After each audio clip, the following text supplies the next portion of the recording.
Yo guys, ngayon nga naman ay nakalipat na kami ngayon dito sa aming bagong bahay. Kaya po itong aking pusa ay sinama ko dito sa bahay namin nilipatan. Kaya po ito po ang pusa ko. Siya po ay naninibago sa bahay. Siguro iniisip niya, kaninong bahay kaya ito? Parang hindi ito bahay namin. Yan. Ganyan po. Tingin-tingin pa si Mingming kung saan itong bahay na ito. Tingin sa taas, tingin sa gilid, pasok sa loob ng kwarto. Yan po. Pumasok na nga po si Mingming sa loob ng kwarto. Ayun. Nagpunta na sa sulok. Kaya pinalabas ko siya kasi hindi naman dito siya natulugan niya. Yan. Mabos na po si Mingming. Yan. Nagtingin-tingin pa po siya sa paligid. Yan, tumingin sa paligid. At naglalakad si Mingming.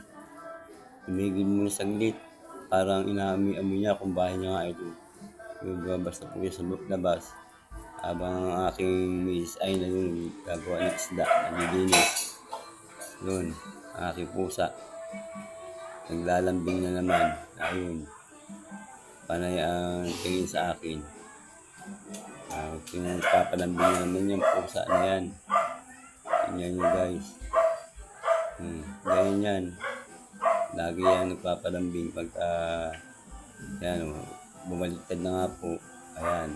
Pati yung wire kinakainin.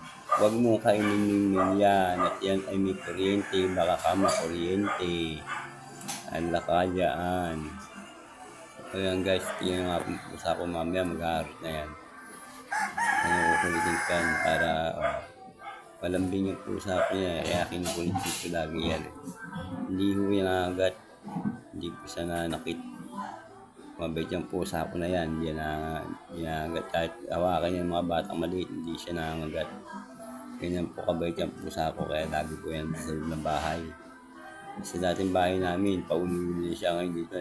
Bago siya sa bagong bahay na itira namin. Kaya yun. Naharap ko na siya.